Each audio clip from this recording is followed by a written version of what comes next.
आइए, आज का जो हमारा टॉपिक है वो है रूल्स ऑफ डेबिट क्रेडिट के बारे में, क्लास 11। तो रूल्स ऑफ डेबिट क्रेडिट में हमें पहले ये समझना है कि रूल्स होते क्या हैं आखिर, और वो रूल्स किस लिए बनाए गए डेबिट क्रेडिट में। तो सबसे पहले हम लोग हेडिंग डालते हैं अपने पास, rules of debit and credit. सबसे पहला क्वेश्चन ये राइज होता है कि डेबिट क्या होता है। तो इसके लिए आपको सबसे पहले अकाउंट की डेफिनेशन समझनी पड़ेगी कि अकाउंट क्या होता है। अकाउंट बेसिकली एक फॉर्मेट होता है, it is a format which have debit and credit side। Account एक फॉर्मेट होता है जिसकी डेबिट और क्रेडिट साइड होती है। डेबिट और क्रेडिट साइड एक्चुअल में कुछ और नहीं है, अकाउंट की ही साइड को रिप्रेजेंट किया जाता है। ये आपके पास एक अकाउंट होता है, इसमें ऊपर नाम लिखोगे, जिस भी चीज का अकाउंट है उसका नाम लिख देंगे। जैसे मशीन का है तो मशीन अकाउंट, कैश का है तो कैश अकाउंट, बिल्डिंग का है तो बिल्डिंग अकाउंट, किसी उधार से लिया है किसी से तो उसका अकाउंट। ये जो आपके पास साइड होती है इसमें कुछ पर्टिकुलर चीजें मतलब कुछ पर्टिकुलर आइटम ही लिखते हैं। यहाँ पर भी कुछ पर्टिकुलर आइटम मतलब पूरी स्टेटमेंट नहीं लिखनी होती, जो उसमें मेन क्रक्स है वो लिखा जाता है। तो अकाउंट की जो ये लेफ्ट साइड होती है, क्योंकि अकाउंट को यहाँ से दो पार्ट्स में डिवाइड करती है, ये जो आपकी लेफ्ट साइड होती है, इस लेफ्ट साइड को अकाउंट में क्या रीड किया जाता है, डेबिट कहा जाता है। और आपके पास जो राइट साइड होती है अकाउंट की, इस राइट साइड को अकाउंट में क्या रीड बोलते हैं या क्या बोला जाता है, क्रेडिट बोला जाता है। तो डेबिट क्रेडिट कुछ और नहीं होते, हमारी अकाउंट की साइड से होती है, जिसमें अगर मैं डेबिट का सेंस ढूंढूं तो सेंस डेबिट का मतलब प्लस भी होता है और माइनस भी होता है। यानी कभी डेबिट के लिए वर्ड यूज किया जाता है प्लस करना, और कभी डेबिट कभी यूज किया जाता है जब माइनस होता है। ऐसे ही क्रेडिट का भी सेंस सेम होता है, जहां डेबिट का सेंस प्लस होगा वहां क्रेडिट का सेंस नॉर्मली क्या होगा, माइनस। जहां डेबिट का सेंस माइनस होगा वहां क्रेडिट का सेंस क्या होगा, प्लस। तो डेबिट और क्रेडिट कुछ और नहीं है, आपके अकाउंट की साइड्स होती हैं। ये जो अकाउंट की साइड्स होती है इनको हम डेबिट या क्रेडिट के नाम से जानते हैं। डेबिट आपके पास प्लस को भी इंडिकेट करता है, माइनस को भी इंडिकेट करता है। क्रेडिट आपके पास माइनस को भी इंडिकेट करता है, प्लस को भी। बस सिंपल सा है, जहां डेबिट प्लस होगा वहां क्रेडिट हमेशा माइनस को इंडिकेट करेगा, जहां डेबिट माइनस को रिप्रेजेंट करेगा वहां क्रेडिट हमेशा किसको रिप्रेजेंट करेगा, प्लस को रिप्रेजेंट करेगा। तो डेबिट क्रेडिट एक साइड्स को रिप्रेजेंट करने वाली चीज होती है। डेबिट या तो लेफ्ट साइड होगी, क्रेडिट हमेशा राइट साइड होगी। क्लियर है? तो इसमें हमारे पास जो डेबिट क्रेडिट है इसको हमें समझना है कि कब डेबिट प्लस होता है और कब डेबिट माइनस होता है, कब क्रेडिट प्लस होता है या कब क्रेडिट माइनस होता है, उसको समझना है। उसके लिए हमारे पास क्या बना रखे हैं, इसके रूल्स। इन रूल्स में सबसे पहले अगर हम बात करें तो ये अकाउंटिंग पर बेस्ड होता है कि हम अकाउंटिंग किस तरीके की कर रहे हैं। अकाउंटिंग दो तरीके से होती है, एक होती है मैनुअली और दूसरी होती है कंप्यूटर के बेस पर, कंप्यूटराइज्ड।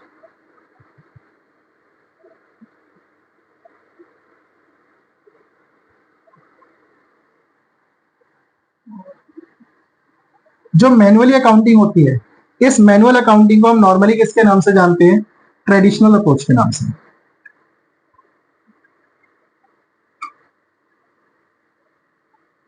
और जो कंप्यूटराइज्ड अकाउंट होती है वो आज के टाइम से मॉडर्न अप्रोच की बात करते हैं। यानी हमें सबसे पहले ये देखना होगा कि हमारे पास अकाउंट बना कौन रहा है। हम मैनुअली अकाउंट बनाते हैं तो उसमें हम अप्लाई करते हैं किसको, ट्रेडिशनल अप्रोच को। क्योंकि मैनुअल अकाउंटिंग के अंदर क्या होता है, हम नॉर्मली किसी सॉफ्टवेयर या किसी अकाउंट का यूज नहीं करते। लेकिन जो कंप्यूटराइज्ड अकाउंटिंग होती है उसमें कंप्यूटर्स का यूज किया जाता है, तो कंप्यूटर के सॉफ्टवेयर होते हैं, उनके सॉफ्टवेयर के बेस पे इसकी अकाउंटिंग की जाती है। तो हमें अकाउंटिंग में यही समझना है कि कब डेबिट का मतलब प्लस होगा, कब डेबिट का मतलब माइनस होगा, कब क्रेडिट का मतलब प्लस होगा, कब क्रेडिट का मतलब माइनस होगा। और उसके लिए हमें क्या दे रखे हैं, प्रॉपर्ली रूल्स बना रखे हैं। इन्हीं रूल्स पर हमारी सारी कहानी चलेगी।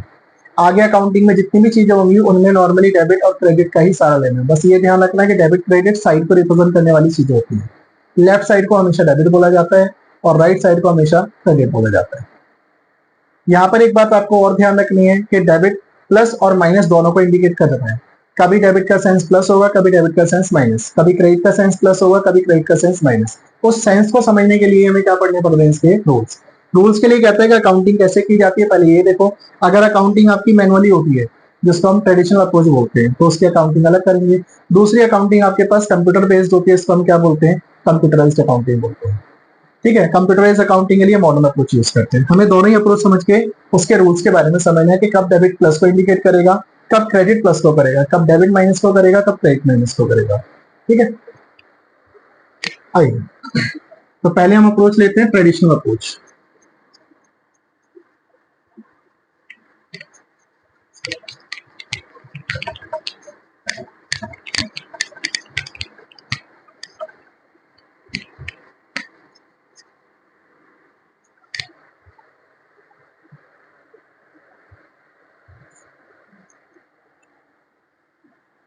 फर्स्ट अप्रोच है हमारी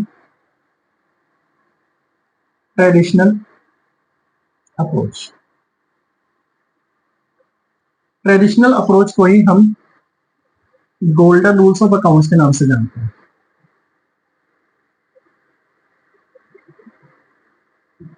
या golden rules of debit and credit भी बोल सकता है। ट्रेडिशनल अप्रोच ये कहती है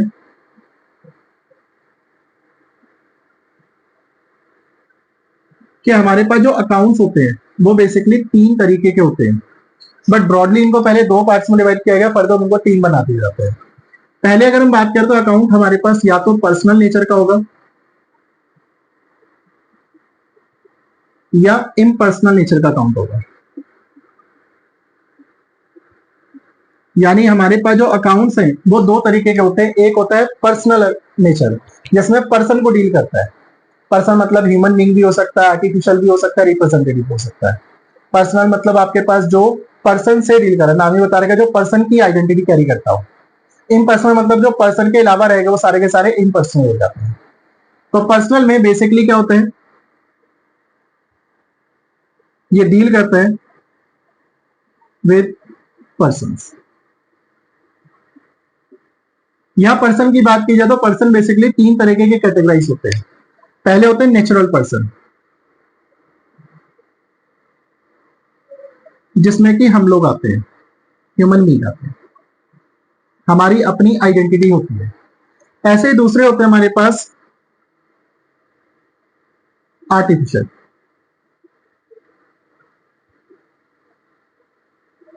आर्टिफिशियल पर्सन का मतलब है जिसको इंसानों ने बनाया। अब इंसानों ने जैसे कंपनी बनाई है, उस कंपनी का भी अपना एक नाम होता है, मतलब वो इंसानों की तरह डील करती है। क्या आपने कोई प्रोडक्ट खरीदा तो उस कंपनी का खरीदा। आपके पास कोई बिजनेस हो सकता है, उस बिजनेस का नाम हो सकता है। तो जो भी आपके पास बिजनेस होते हैं या जो भी आपके पास कंपनीज वगैरह होती हैं, तो उनको नॉर्मली आर्टिफिशियल पर्सन बोला जाता है, क्योंकि वो इंसानों ने बनाए बिजनेस। और उन जो बिजनेस होते हैं उनकी पहचान दे रखी है अलग से, तो इसलिए उनको आर्टिफिशियल बोलते हैं। एंड तीसरे हमारे पास क्या होते हैं, रिप्रेजेंटेटिव पर्सन। मतलब ये ऐसे अकाउंट होते हैं जिसको रिप्रेजेंट किया जाता है। रिप्रेजेंट करने का मतलब होता है कोई आइडेंटिटी कैरी करते हैं, बट उनको एक ग्रुप में रखा जा सकता है। बेसिकली इनको रखा जाता है किसमें, किसी ग्रुप में। अब उनके सबके एग्जांपल लेता हूं, ध्यान से सुनिए। जो नेचुरल पर्सन होते हैं जिसमें ह्यूमन बीइंग को कंसीडर किया जाता है, इसमें हम लोग आ गए, जैसे राम, श्याम, मोहन। तो हमारी अपनी एक आइडेंटिटी होती है जिसको हम नेचुरल पर्सन के तौर पे बात कर रहे हैं, इसमें हम ह्यूमन बीइंग आ गए।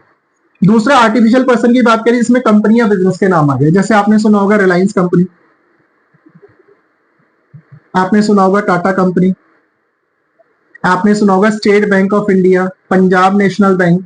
इस तरह के सभी बैंक्स के नाम है, बिजनेस के नाम होते हैं सभी चीजों के। और ये सब चीजें किसी इंसान ने बना रखी है, तो इसीलिए इसको क्या बोलते हैं, आर्टिफिशियल पर्सन बोलते हैं। और रिप्रेजेंटेटिव पर्सन के अंदर बात की जाए तो ऐसे मान लीजिए मैं आपके सामने नाम रखता हूँ, स्टूडेंट वर्ड यूज करता हूँ। अब स्टूडेंट्स एक कॉमन वर्ड है, तो इसमें आप सबकी आइडेंटिटी अलग अलग हो सकती है, आपके अलग अलग नाम हो सकते हैं। तो स्टूडेंट एक ग्रुप को इंडिकेट करता है कि इसमें ऑलमोस्ट सारे लोग जो स्टूडेंट है, पढ़ रहे हैं, वो सारे के सारे इसमें क्या हो गए, आ जाते हैं। तो इसी तरह से आपके पास नाम होते हैं, डेटर्स हो गए, क्रेडिटर्स हो गए, कैपिटल हो गई, ड्रॉइंग्स हो गई। ये सारे के सारे पर्सन को ही डील करते हैं, क्योंकि अल्टीमेटली ये किसी इंसान से डील करने वाली चीज है। क्लियर है, इसीलिए इसका नाम रखा गया रिप्रेजेंटेटिव पर्सन के नाम से। जो पर्सनल अकाउंट होता है इंसानों का, उसमें नॉर्मली एक रूल अप्लाई होता है, चाहे वो कौन से भी हो, नेचुरल हो, आर्टिफिशियल हो या रिप्रेजेंटेटिव हो, तीनों में एक ही रूल अप्लाई होता है। रूल क्या होता है, इंसान के केस में या तो इंसान रिसीवर बनता है या गिवर बनता है। जैसे आप कोई भी चीज खरीदने जाते हो या बेचने जाते हो तो एक ही चीज आपके पास क्या होगा, या तो आप उस टाइम पे रिसीवर होते हैं या उस टाइम पे आप क्या होते हैं, गिवर। तो इस केस के हिसाब से उन्होंने रूल बना रखा है क्या, debit the receiver, credit the giver. अगर कोई पर्सन रिसीवर बनेगा तो उसे आप क्या कर दोगे, डेबिट कर दोगे। अगर कोई पर्सन गिवर बनेगा तो उसे क्या कर दोगे, आप क्रेडिट कर दोगे। जस्ट लाइक एक एग्जांपल देते हैं, आप बैंक में पैसे जमा कराने जाते हो, बैंक आपका अकाउंट डेबिट करता है, क्रेडिट करता है। तो आप अगर अपनी पासबुक देखेंगे तो बैंक आपका अकाउंट क्रेडिट करता है। क्यों करता है वो ध्यान से सुनना। जब आप बैंक के पास पैसे जमा कराने जाते हो तो बैंक की नजर में आप रिसीवर होते हैं या गिवर होते हो। तो आप लोग पैसा जमा कराने जा रहे हो तो आप बैंक की नजर में गिवर बनते हो, और गिवर बनते हो इसलिए बैंक आपका अकाउंट हमेशा क्या करता है, क्रेडिट। तो जब जब आप बैंक में पैसे जमा कराने जाओगे तो आपका बैंक अकाउंट जब बढ़ाएगा बैंक, तो उसके लिए क्रेडिट वर्ड यूज करेगा। और जब आप बैंक से पैसे निकालते हो, विड्रॉ करते हो पर्सनल यूज के लिए, जिस भी पर्पज के लिए आप निकाल रहे हो, तो याद करो बैंक की नजर में आप क्या बन जाते हो, रिसीवर, और बैंक आपका अकाउंट उस टाइम पे क्या करते हो, डेबिट।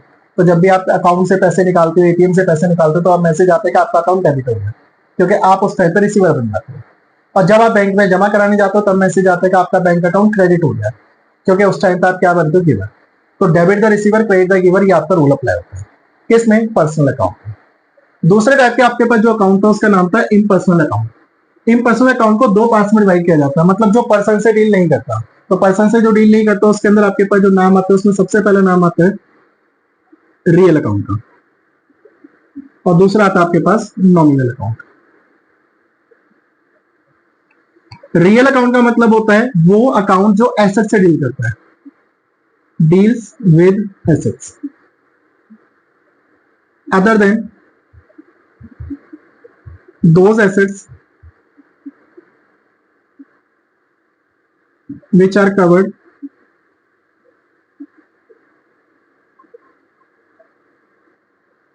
under personal account. कुछ ऐसी एसेट्स भी होती हैं जो पहले से पर्सनल अकाउंट में आ जाती हैं। जैसे हम नॉर्मली बात करें कैश की, कैश हमारे पास एक एसेट्स है जो नॉर्मली हमारे पास रियल अकाउंट में कंसीडर होती है, लेकिन बैंक भी हमारे एसेट्स होता है। लेकिन बैंक क्योंकि आपके पास किस में कंसीडर हो जाता है, आर्टिफिशियल पर्सन में, क्योंकि बैंक में पैसे जमा कर रहे हो तो बैंक किस में कंसीडर होता है। तो आपके पास कैश एक नॉर्मल रियल एसेट है, बैंक जो है वो भी एसेट्स है, लेकिन वो एसेट्स किस में आ जाती है, आपके पास रिप्रेजेंटेटिव सॉरी आर्टिफिशियल पर्सन के अकाउंट में आ जाती है। तो उसके अंदर आपके पास क्या होता है, उसको शो किया जाता है। डेटर्स आपके पास एसेट्स है, लेकिन एसेट्स क्योंकि उसका नाम है तो किसमें कवर हो जाती है, वो रिप्रेजेंटेटिव। तो इस तरीके से हम लोग क्या करते हैं, रियल अकाउंट को क्लासिफाई कर सकते हैं। रियल अकाउंट में सारी एसेट्स आती हैं, उन एसेट्स को छोड़ देना जो किसमें कवर हो गई है, पर्सनल अकाउंट में। इसका रूल क्या बनता है वो ध्यान से सुनिए। एसेट्स के केस में या तो आप एसेट्स को खरीदते हो या बेचते हो, या तो एसेट्स आती हैं या एसेट्स जाती हैं। तो उस केस में उन्होंने रूल बना रखा है, debit what comes in, credit what goes out. Means अगर आपके पास कोई भी चीज आती है, एसेट्स जो होती है, अगर वो आएगी तो उसे डेबिट कर देना, अगर वो चीज जाएगी तो उसे क्रेडिट कर देना। लाइक आपने मशीन खरीदी तो मशीन आपके पास आएगी, मशीन को डेबिट कर देना। किसी को कोई माल बेचा, आप उसको ने कैश दिया तो कैश आपके पास आ रहा है, उसे डेबिट कर देना। आपने फर्नीचर खरीदा तो फर्नीचर आपके पास आएगा, उसे डेबिट कर दोगे। कार खरीदी, कार आपके पास आएगी तो डेबिट कर दोगे। डेबिट व्हाट कम्स इन, जो भी आए उसे डेबिट कर देना, जो जाए उसे क्या कर देना, credit. Credit what goes out, जिसमें आपके पास अगर मशीन आप बेच रहे हो तो मशीन आपके पास से जा रही है, आपने फर्नीचर बेचा तो फर्नीचर जा रहा है आपके पास से, कार बेची तो कार जा रही है, कैश आपने किसी को पे किया तो कैश जा रहा है।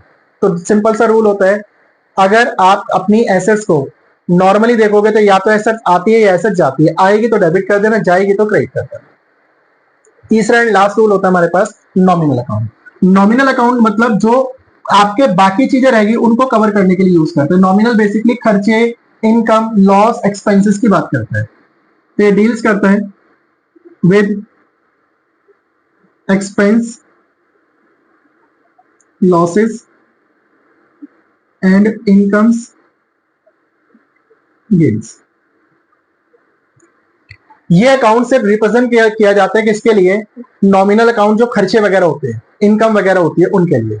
क्योंकि जो आपके नाम है, पर्सन है, वो इसमें कवर हो गए, जो पर्सन के अलावा वो वहां कवर हुए, तो उसमें एक एसेट्स आ सकती हैं जिनको आप देख सकते हो, टेंजिबल वगैरह, वो रियल अकाउंट में आ गए।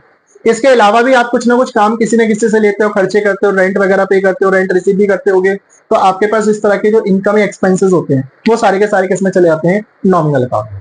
नॉमिनल अकाउंट के अंदर बेसिकली यहाँ पे जो रूल बना रखा है वो ये बना रखा है कि जब भी खर्चे होंगे या लॉस होगा उसे डेबिट करोगे। Debit all expenses and losses, credit all incomes and gains. यानी अगर आपके पास कभी भी कोई खर्चा होगा या आपका कभी भी कोई लॉस होगा तो आप उन्हें हमेशा क्या करोगे, डेबिट करोगे। और अगर आपके पास कोई भी इनकम होगी या आपके पास कोई गेन होगा तो उसे क्या करोगे, क्रेडिट करोगे। बड़ा सिंपल सा रूल रहता है। अगर मान लीजिए आप किसी को सैलरी पे कर रहे हो तो सैलरी आपका खर्चा, आप उसे डेबिट करोगे। इलेक्ट्रिसिटी बिल पे कर रहे हो तो वो आपका खर्चा, उसे डेबिट करोगे। रेंट पे कर रहे हो तो वो आपका खर्चा, उसे डेबिट करोगे। जितने भी खर्चे आपके पास, जिसको भी आप पे कर रहे हो वो आपका खर्चा होगा तो आप उसे डेबिट कर देना। ये आपका लॉस हो जाता है, जैसे गुड्स लॉस बाय फायर हो गया, गुड्स चोरी हो गए, गुड्स लॉस बाय थेफ्ट, रास्ते में माल का एक्सीडेंट हो गया उसकी वजह से, तो जो भी आपका नुकसान हो रहा है उसको भी क्या करोगे, डेबिट करोगे। और जब भी आपके पास फायदे होंगे उनको हमेशा क्रेडिट करोगे। जैसे आपको रेंट मिल रहा है, इंटरेस्ट मिल रहा है, कमीशन मिल रही है, तो उसे हमेशा क्या करोगे, क्रेडिट। इसलिए आपने देखा भी होगा जो लोग जॉब करते हैं उनको जब सैलरी मिलती है तो उनका सैलरी अकाउंट में क्रेडिट की जाती है। आपने सुना होगा कि सैलरी क्रेडिट हो गई। सैलरी उनके लिए एक तरह की क्या होती है, इनकम होती है, और इनकम को क्या किया जाता है, क्रेडिट किया जाता है। क्लियर है। ये हमारे पास तीन तरह के ट्रेडिशनल अप्रोच के हिसाब से अकाउंट होते हैं। पहला पर्सनल अकाउंट होता है, दूसरा रियल होता है, तीसरा नॉमिनल। बट अगर ब्रॉड कैटेगरी देखी जाए तो ट्रेडिशनल अप्रोच नॉर्मली पर्सनल और इम्पर्सनल पे बात कर रहे हैं। पर्सनल में भी पर्सन के टाइप बता रखे हैं, है एक ही चीज, अकाउंट का रूल एक ही बनता है कि अकाउंट में पर्सन कितनी तरह के होते हैं। तो पर्सन आपके पास नेचुरल हो सकते हैं, हम लोग हो गए, आर्टिफिशियल जो हमने बना रखी चीजें, और रिप्रेजेंटेटिव जो किसी को रिप्रेजेंट करती है। तो इम्पर्सनल दो तरह का, रियल और नॉमिनल। रियल अकाउंट डील करता है किसके साथ, जिसमें एसेट्स की बात होती है। एसेट्स में वो एसेट छोड़ देना जो इसमें कवर हो गए। इसमें जैसे आपका बैंक कवर हो जाता है, डेटर कवर हो जाते हैं, या आपके पास इसी तरह की चीजें जिसमें बिल सिबल वगैरह भी आपने नाम सुने होंगे वो। नॉमिनल अकाउंट की अगर हम बात करें तो नॉमिनल अकाउंट के अंदर आपके जितने भी खर्चे हैं, लॉस है, उनको डील किया जाता है। जो भी आपके एक्सपेंसिव लॉसेज हैं, इनकम और गेन है, उनको दिखाओगे। एक्सपेंस लॉस एक जैसे होते हैं इसलिए उनको डेबिट किया जाएगा, मतलब ये डेबिट से बढ़ते हैं, क्रेडिट से कम होते हैं। और जो आपके पास इनकम्स होती है, क्रेडिट से बढ़ती है और डेबिट से क्या होती है, कम होती है। क्लियर है। चले आगे। नेक्स्ट एंड लास्ट अप्रोच है हमारे पास modern approach.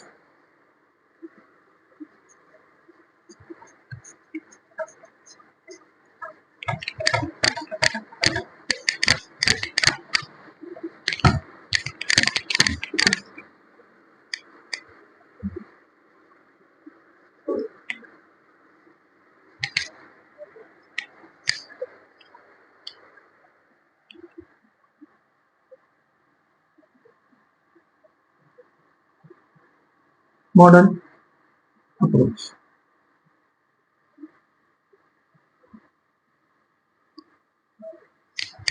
Modern approach deal करती है किसके साथ, जब आप अकाउंटिंग कंप्यूटराइज बेसिस पर करते हो। यानी कंप्यूटर के सॉफ्टवेयर होते हैं और आपको पता है कि कंप्यूटर के सॉफ्टवेयर सिर्फ काम करते हैं, उनको एक आप कमांड दोगे अपने आप ही वो अपने आप सॉल्यूशन कर देते हैं।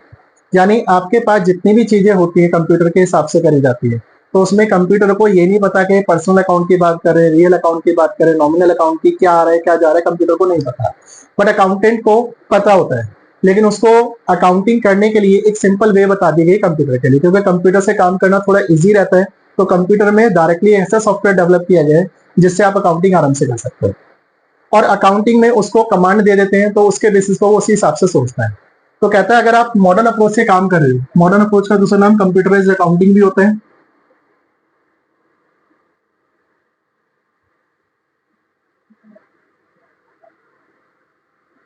तो इसने आपके सामने बताया कि जो अकाउंट्स होते हैं बेसिकली वो 5 तरीके के होते हैं। अगर आप अकाउंट्स को क्लासिफाई करोगे तो 5 कैटेगरी में बिलोंग कर सकते हैं। पहला अकाउंट आपके पास है एसेट्स, दूसरा अकाउंट है कैपिटल, तीसरा अकाउंट है लायबिलिटीज, चौथा अकाउंट है रेवेन्यू, जिसको आप एक तरह से इनकम भी बोल सकते हो, और नेक्स्ट एंड लास्ट है हमारे पास एक्सपेंसेस। एक्सपेंसेस का मतलब लॉस की बात कर रहे हैं। क्योंकि कंप्यूटर सोच नहीं सकता तो कंप्यूटर को कमांड दे रखी है, और कमांड क्या दे रखी है, कहता है अगर एसेट्स का केस है तो एसेट्स में जो डेबिट होता है वो रिप्रेजेंट करता है बढ़ाने के लिए, और क्रेडिट किसका रिप्रेजेंट करेगा, माइनस करने के लिए। यानी अगर एसेट्स बढ़ेगी तो आप उसे डेबिट करोगे, और अगर एसेट्स कम होगी तो उसे क्या करोगे, क्रेडिट। अगर आप कैपिटल को मतलब कैपिटल है, कैपिटल अकाउंट दे रखे हैं, तो उसमें डेबिट का मतलब होता है आप माइनस कर दी चीज को, और क्रेडिट का मतलब क्या होता है, आप उसको प्लस कर रहे हो। यानी अगर आपकी कैपिटल बढ़ रही है तो आपको क्रेडिट करना पड़ेगा, और कैपिटल अगर कम हो रही है तो आप क्या करोगे, डेबिट करोगे। लायबिलिटीज में भी सेम सेंस यूज होता है, डेबिट करोगे तो इसका मतलब माइनस कर रहे हो, क्रेडिट करने का मतलब वहां पे क्या होता है, प्लस कर रहे हो। नेक्स्ट रेवेन्यू की बात करी जाए तो वहां पे भी आपके पास डेबिट का मतलब क्या होता है, माइनस, क्रेडिट का मतलब क्या होता है, प्लस। और एक्सपेंसेस के केस में डेबिट का मतलब क्या होता है, प्लस, क्रेडिट का मतलब क्या होता है, माइनस। मीन्स क्या है कि आपके जो एसेट्स और एक्सपेंस है, एसेट्स और एक्सपेंस इन दोनों का नेचर एक जैसा होता है। ये डेबिट से बढ़ते हैं, क्रेडिट से क्या होते हैं, कम होते हैं। यानी अगर आपकी एसेट्स बढ़ रही है तो आप डेबिट करोगे, कम हो रही है तो क्रेडिट करोगे। आपके एक्सपेंस बढ़ रहे हैं तो डेबिट करोगे, कम हो रहे हैं तो क्रेडिट करोगे। यहीं पर आपके पास कैपिटल, लायबिलिटी और रेवेन्यू है, ये डेबिट से कम होते हैं, क्रेडिट से क्या होते हैं, बढ़ते हैं। यानी यहाँ पे डेबिट जो रिप्रेजेंट करता है वो माइनस के लिए करता है, और क्रेडिट उसको रिप्रेजेंट करता है प्लस के लिए करता है। तो सिंपल अगर हम कहें तो ये नॉर्मली 5 अल्फाबेट को मिला के आप वर्ड यूज कर सकते हो, क्लियर। क्लियर में कैपिटल, लायबिलिटी, एक्सपेंस, एसेट्स और रेवेन्यू। ये कैपिटल है, ये लायबिलिटीज है, ये एक्सपेंस है, ये एसेट्स है, और ये आपका रेवेन्यू। पांचों कवर हो जाते हैं क्लियर वर्ड में।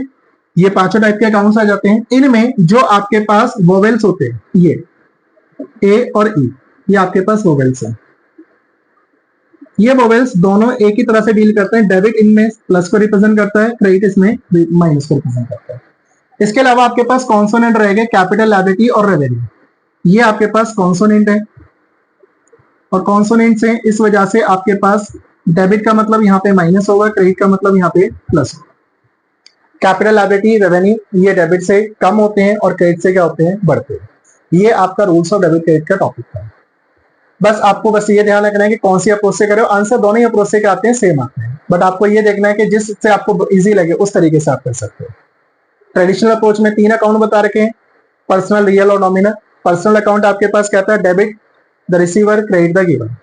रियल अकाउंट कहता है debit what comes in, credit what goes out. और नॉमिनल अकाउंट कहता है debit all expenses and losses, credit all incomes and gains. यहीं पर आपके पास क्या है, मॉडर्न अप्रोच की बात की जाती है। आपसे कहता है कि अगर आपके पास एसेट्स और एक्सपेंस है, डेबिट से बढ़ेंगे, क्रेडिट से कम होंगे। और यहीं पर आपके पास कैपिटल, लायबिलिटी, रेवेन्यू है, तो डेबिट से कम होंगे, क्रेडिट से क्या होंगे, बढ़ेंगे। क्लियर है?